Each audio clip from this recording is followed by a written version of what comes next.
Gas cylinder, सोनं चांदी आणि सीएनजीच्या दरवाढीनंतर आता देशभरात पेट्रोल डिझेल सुद्धा महागलं। पेट्रोलच्या दरात 3 रुपयांची तर डिझेलच्या दरात 3 रुपये 11 पैशांची वाढ।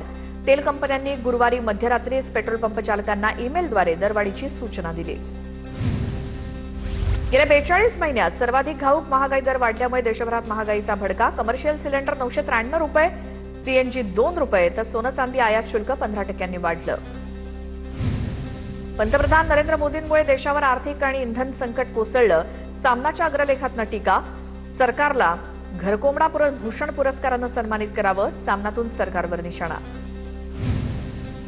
पेट्रोल डिझेलच्या दरवाढीवरनं काँग्रेसचा पंतप्रधान मोदींवर निशाणा। काँग्रेसकडनं मोदींचा महंगाई मॅन असा उल्लेख। निवडणूक संपल्यावरती मोदींची वसुली सुरू, काँग्रेसची ट्विट करत टीका। चूक मोदी सरकारची, पण किंमत जनता चुकवणार। पेट्रोल डिझेल दरवाढीवरनं काँग्रेसचे नेते राहुल गांधी यांचा सरकारवर निशाणा। 3 रुपयांचा झटका आला असं म्हणत केंद्र सरकारवर राहुल गांधींची टीका। मुंबईत 106 रुपये 50 पैसे पेट्रोल तर डिझेलसाठी 93 रुपये मोजावे लागणार। पेट्रोल डिझेलचे नवे दर आजपासून लागू। पुण्यामध्ये पेट्रोलचे दर 106 रुपये 95 पैसे प्रति लिटरवर। यापुढे पायी आणि सायकलचा प्रवास करावा लागू शकतो असं म्हणत सामान्यांकडनं चिंता व्यक्त। नागपुरात पेट्रोलचे दर 107 रुपये 18 पैसे प्रति लिटरवर तर डिझेलचे दर 93 रुपये 69 पैसे प्रति लिटरवर। इंधन दरवाढीचा सर्वसामान्यांना फटका। पेट्रोल आणि डिझेल घेण्यासाठी वाहनांच्या रांगा। मुंबई आणि नवी मुंबईसह एमएमआर परिसरात भाजीपाल्याच्या दरात 50% वाढ। तीव्र उष्णता, कमी पुरवठा आणि वाहतुकीदरम्यान होणारं नुकसान यामुळे दरवाढ। हिरवी मिरची 100 रुपयांवरनं 150 रुपये प्रति किलोवर। एअर इंडियाच्या विमानसेवा कपातीमुळे तिकीट दर गगनाला। दिल्ली ते मेलबर्नचे तिकीट तब्बल 2,76,000च्या घरात। एअर इंडियानं इंधनाच्या वाढत्या किमती आणि पश्चिम आशियातील तणावामुळे दरमहा रुपये 400 आंतरराष्ट्रीय उड्डाणं रद्द आणि मर्यादित देखील केली। आंतरराष्ट्रीय बाजारपेठेत कच्च्या तेलाच्या किमतीत होणारी मोठी वाढ आणि डॉलरच्या तुलनेत रुपयाची होत असलेली घसरण ही इंधन दरवाढी मागची मुख्य कारणं। दिल्ली पेट्रोल डीलर्स असोसिएशनचे मावळते अध्यक्ष निश्चल सिंघानिया यांची माहिती। परळीमध्ये सीएनजी गॅस भरण्यासाठी पंपावरती 2 किलोमीटरच्या रांगा। 5वे वैजनाथ ज्योतिर्लिंगाच्या दर्शनासाठी आलेल्या भाविकांवरती सीएनजी भरण्यासाठी अनेक तास रांगेत थांबण्याची वेळ। शहरामध्ये 2च सीएनजी पंप असल्यामुळे मोठ्या प्रमाणात गॅसचा तुटवडा। नाशिकच्या मालेगावात डिझेल टंचाईमुळे कांदा वाहतुकीला फटका। खरेदी केलेला कांदा व्यापाऱ्यांच्या खळ्यामध्ये पडून डिझेल अभावी कांद्याचे ट्रक हे रस्त्यामध्ये उभे। कांदा व्यापारी आणि उत्पादक अडचणीत।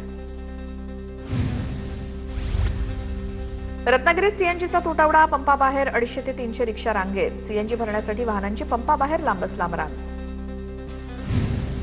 पालघर जिल्ह्यातील सीमावर्ती भागात पेट्रोल पंपावर वाहनांची गर्दी। महाराष्ट्र सीमेवरील गुजरात राज्यामध्ये अनेक पेट्रोल पंपावरती इंधन तुटवडा झाल्यामुळे गुजरातमधील वाहन चालकांची इंधन भरण्यासाठी महाराष्ट्रातल्या सीमावर्ती भागात गर्दी। नीट परीक्षेचा नवीन तारीख जाहीर। 21 जूनला नीटची परीक्षा होणार। एनटीएकडनं नव्या तारखेची घोषणा। पेपरफुटीमुळे नीटची परीक्षा रद्द झाली होती।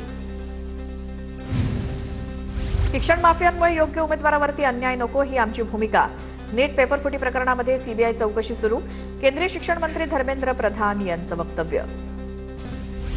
संजय राऊतांकडनं भारतीय युवकांचा मंद असा उल्लेख। व्लादिमीर लेनिन यांचा कोट ट्विट करत सरकारवरती टीका करताना राऊतांकडनं भारतीय युवकांचा मंद असा उल्लेख। तर शिंदेची शिवसेना राऊतांविरोधात आज आंदोलन करणार। संजय राऊतांच्या भांडूपमधील निवासस्थानी पोलीस बंदोबस्त। शिंदेची शिवसेना राऊतांविरोधात आंदोलन करण्याची शक्यता। राऊतांनी देशातील तरुणांना केलेल्या पोस्टवरनं वातावरण तापण्याची शक्यता। भारतीय युवकांची क्षमता संपलेली नाही तर दररोज सकाळी उठून नैराश्य विकणाऱ्या राजकारणाकडे युवकांनी दुर्लक्ष करायला सुरुवात केली आहे। राऊतांनी भारतीय युवकांवर केलेल्या वक्तव्यावर भाजपचे प्रवक्ते नवनाथ बन यांची टीका। पवारांच्या राष्ट्रवादीच्या प्रमुख नेत्यांची पुण्यामध्ये एका हॉटेलमध्ये गुप्त बैठक पार पडली। अजितदादांच्या राष्ट्रवादीच्या घडामोडींवरती बैठकीत महत्त्वाची चर्चा। राष्ट्रवादीच्या विलिनीकरणावरती बैठकीत चर्चा झाल्याची माहिती। पंतप्रधान मोदींच्या आवाहनानंतर उपमुख्यमंत्री सुनेत्रा पवारांकडनं ऑनलाईन बैठक। सुनेत्रा पवारांनी पुणे डीपीडीसीची ऑनलाईन बैठक घेतली। ऑनलाईन बैठकीत विकास कामांचा आढावा घेतला। शिवसेना शिंदे गटाचे खासदार नरेश म्हस्के यांना सुप्रीम कोर्टाचा मोठा दिलासा। माजी खासदार राजन विचारे यांनी दाखल केलेली याचिका सुप्रीम कोर्टानं फेटाळली. नरेश म्हस्के यांची खासदारकी रद्द करावी अशी सुप्रीम कोर्टात मागणी केली होती. प्रतिज्ञापत्रात गुन्हा लपवल्याचा केला होता आरोप. ठाण्यामध्ये मनसेनं नाल्यामध्ये उतरून अनोखं आंदोलन केलं. मनसे पदाधिकाऱ्यांनी नाल्यात फुटबॉल खेळला. माजीवाडा आणि नळपाडा भागामध्ये नालेसफाई न झाल्यामुळे हे आंदोलन करण्यात आलं. रायगडच्या पेडमधील खारपाडा टोल नाक्याला ठाकरेंच्या शिवसेनेचा विरोध. महामार्गाचं काम अद्याप पूर्ण नाही तर टोल वसुली का?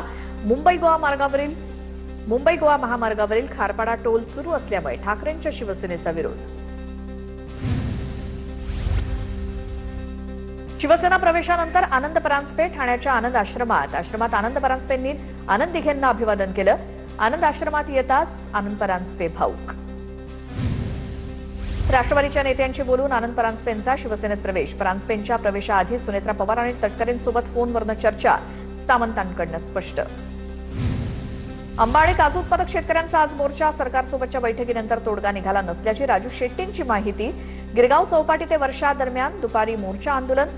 राजू शेट्टी आणि विनायक राऊतांच्या नेतृत्वात शेतकऱ्यांचं आंदोलन. शिंदेंना मुख्यमंत्री करा किंवा कंबोज यांना आम्हाला काही फरक पडत नाही. शेतकरी नेते राजू शेट्टींची बच्चू कडूंवर टीका. फक्त आमच्या मागण्या मान्य व्हाव्यात. राजू शेट्टींची प्रतिक्रिया. हिंदू धर्माच्या प्रचारामध्ये आडवे येणाऱ्यांच्या डोक्यावरती शाई टाकावी लागते. संग्राम भंडारेंची शरद पवारांच्या राष्ट्रवादीचे प्रवक्ते विकास लवांडेंवरती टीका. संग्राम भंडारेंनी विकास लवांडेंवरती शाईफेक केली होती. राखीव प्रवर्गातनं लाभ घेणाऱ्या उमेदवारांना खुल्या जागांवरती दावा सांगता येणार नाही. सरकारच्या या निर्णयाविरोधात राष्ट्रीय ओबीसी महासंघ राज्यभर आंदोलन करणार. महासंघाकडनं न्यायालयात जाण्याचा इशारा. वर्षानुवर्ष चालणाऱ्या महसूल सुनावणीला ब्रेक लागणार. महसूल मंत्री चंद्रशेखर बावनकुळेंकडनं सुनावणीमध्ये बदल. अर्धन्यायिक प्रकरण हाताळण्यासाठी नवी नियमावली जाहीर. सुनावणीमध्ये पारदर्शकता नसल्यामुळे मोठे बदल. लिखित कारण असेल तर एकदाच सुनावणी रद्द करता येणार. पालखी मार्गाचं 80% काम पूर्ण झालं. साधारणतः डिसेंबरपर्यंत पालखी मार्गाचं काम पूर्ण करू. पुढच्या वर्षीच्या जानेवारी महिन्यात उद्घाटन होईल. पुण्यातील पालखी मार्गाची पाहणी करण्यात येत असताना केंद्रीय मंत्री नितीन गडकरींची माहिती. साताऱ्यात प्रधानमंत्री आवास योजनेतील 5 लाख घरकुलांचं लोकार्पण. केंद्रीय मंत्री शिवराजसिंह चौहान आणि मुख्यमंत्री देवेंद्र फडणवीस यांची उपस्थिती. योजनेसाठी 10,000 कोटींच्या निधी वितरणाचाही कार्यक्रम. पंतप्रधान आवास योजनेत गोंदिया जिल्हा राज्यामध्ये अव्वल. सलग 4थ्यांदा मिळाला बहुमान. पंतप्रधान नरेंद्र मोदी यांनी केलेल्या इंधन बचत आवाहनाला आमदार संजय कुटेंचा प्रतिसाद. वाहनाचा वापर न करता सायकलवरनं संजय कुटेंनी शहरात फेरफटका मारला. नागपूर जिल्हा परिषदेचे कर्मचारी दर सोमवारी सार्वजनिक वाहनानं प्रवास करणार. सोमवारी 18 मे पासून उपक्रमाला सुरुवात होणार. पंतप्रधानांच्या इंधन बचतीच्या आवाहनाला कर्मचाऱ्यांचा प्रतिसाद. पंतप्रधान मोदी आजपासून 5 देशांच्या दौऱ्यावर. मोदी यांच्या दौऱ्याची आज युएई पासून सुरुवात.